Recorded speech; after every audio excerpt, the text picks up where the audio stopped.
Chapter 10 visualising solid shapes. ये हमारा introduction part है। पहले हम बात करेंगे 2D फिगर्स की। 2D यानी 2 डायमेंशनल, इसे हम प्लेन फिगर्स भी कहते हैं। प्लेन फिगर या फिर 2D फिगर क्या होता है? ट्रायंगल, क्वाड्रिलेटरल, पॉलीगन, सर्कल, ये सब हमारा प्लेन फिगर्स होता है, यानी 2D फिगर्स। 2D फिगर्स में दो मेजरमेंट्स होता है, एक लेंथ होता है और दूसरा ब्रेथ होता है। अब बात करेंगे 3D फिगर्स की। 3D को हम कहते हैं 3 डायमेंशनल। 3D फिगर्स में 3 मेजरमेंट्स होता है, एक लेंथ, दूसरा ब्रेथ और तीसरा हाइट, या फिर इस हाइट को हम डेप्थ भी कहते हैं। इस तरीके का फिगर हमारा होता है क्यूबॉइड, क्यूब, प्रिज्म, सिलेंडर, कोन और स्फेयर।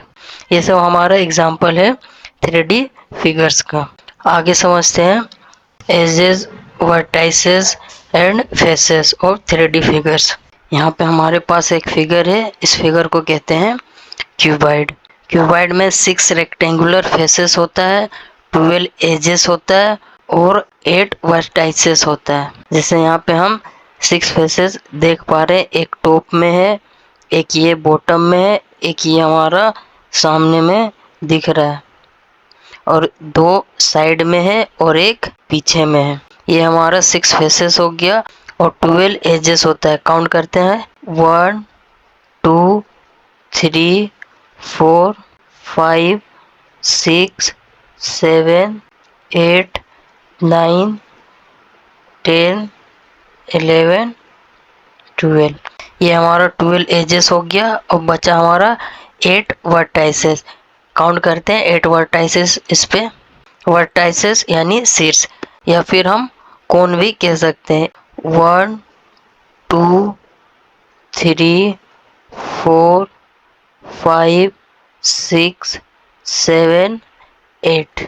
ये 8 वर्टाइसेस हो गया। क्यूबॉइड में 7 वर्टिसेस विजिबल होते हैं और एक हिडन होते हैं, और 9 एजेस विजिबल होते हैं और 3 एजेस हिडन होते हैं।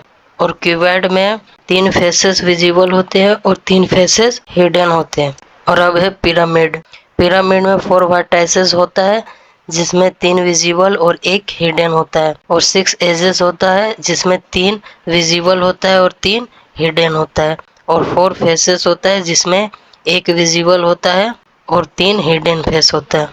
अब आगे जानेंगे यूलर्स फार्मूला। यूलर्स फार्मूला में कोई भी 3D ऑब्जेक्ट हमें गिवन हो तो उसके बीच में रिलेशनशिप होगा vertices minus edges plus faces. ये हमारा इक्वल टू 2 आएगा। ये हमारा यूलर्स फार्मूला है। अब आगे समझेंगे net for building 3D shapes. Net क्या होता है? Net is a shape that is formed by unfolding a 3D shapes. 3D shapes को हम अगर अनफोल्ड करेंगे तो वो हमारा इस तरीके से दिखेगा। अगर इस तरीके से हमारे पास नेट्स हो तो क्या हम इससे क्यूब बना सकते हैं? हाँ, बना सकते हैं। हम 11 पॉसिबल अरेंजमेंट करके क्यूब बना सकते हैं, यानी और भी कई अलग अलग तरीके से अरेंजमेंट करके हम क्यूब बना सकते हैं। जैसे हम समझते हैं इसको डिटेल्स में। हमारे पास यहाँ पे नेट्स है, क्या इस नेट से हम क्यूब बना सकते हैं? तो देखते हैं, चलिए। क्यूब का ये बॉटम है, ये बैक हो जाएगा, ये साइड, और एक ये दूसरा साइड, और ये टॉप, और ये हमारा फ्रंट हो गया। तो इस नेट से हमारा क्यूब बन गया। और क्या इस नेट से हम क्यूब बना सकते हैं? हाँ, इस नेट से भी हम क्यूब बना सकते हैं। और एक ये हमारा नेट से, तो इस नेट से हमारा क्यूब बनेगा। हाँ, इससे भी हमारा क्यूब बन जाएगा।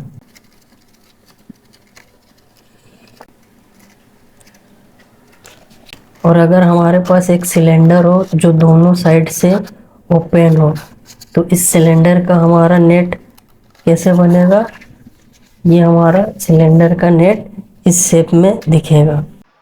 जब एक सिलेंडर ओपन हो दोनों साइड से, तो हमारा नेट सिलेंडर का ऐसे होगा। और यहाँ पे हमारा है नेट ऑफ क्यूबाइड। क्यूबाइड का नेट हमारा इस तरीके से दिखेगा। और आगे हमारा है जब एक सिलेंडर एक एंड से क्लोज्ड हो और एक एंड से ओपन हो तो हमारा सिलेंडर का नेट कुछ इस तरीके से दिखेगा। और अब है कि एक सिलेंडर हो और दोनों एंड से क्लोज्ड हो तो उस सिलेंडर का नेट हमारा इस प्रकार से होगा। और हमारा कोन का नेट यहाँ पे है। कोन का नेट हमारा इस तरीके से हो सकता है। और अब आगे जानेंगे ऑब्लिक स्केचेस। अगर किसी सॉलिड फिगर को हमें दिखाना हो तो इस ऑब्लिक स्केचेस की मदद से हम दिखा सकते हैं। हमारे पास इस तरीके से ग्राफ हो और हमें एक क्यूब ड्रॉ करना हो ऑब्लिक स्केच में 3x3x3 तो हम यहाँ पे ड्रॉ कर सकते हैं। इस तरीके से दो स्क्वायर बनाएंगे और उन्हें हम मिला देंगे तो ये हमारा ऑब्लिक स्केचेस पे सॉलिड फिगर बन जाएगा कुछ इस तरीके से। और एक तरीका और है आइसोमेट्रिक स्केचेस। ये रहा हमारा आइसोमेट्रिक स्केचेस। इसमें इस तरीके से डॉट डॉट दिया हुआ रहता है। इस डॉट डॉट की हेल्प से हम सॉलिड फिगर बना के यहाँ पे दिखा सकते हैं। और अब हमारा आगे है विजुअलाइजिंग सॉलिड ऑब्जेक्ट्स। अगर हमारे पास एक ऑब्जेक्ट हो, एक ये बॉल, और उस बॉल पे इस तरीके से लाइट पड़ रहा हो तो वो बॉल का शेडो एक सर्कल बनाएगी। और आगे हमारा है अगर इस शेप को हम सामने से देखेंगे यहाँ से खड़ा होके तो ये शेप हमें सामने से इतना दिखेगा। फ्रंट हमारा सामने से इतना दिखेगा। और जब इसी शेप को हम टॉप से देखेंगे तो हमें टॉप से कुछ इस तरीके से दिखेगा। और जब इस शेप को हम साइड से देखेंगे तो हमारा साइड से व्यू कुछ इस तरीके से होगा। यहीं पे हमारा इंट्रोडक्शन का पार्ट कंप्लीट होता है।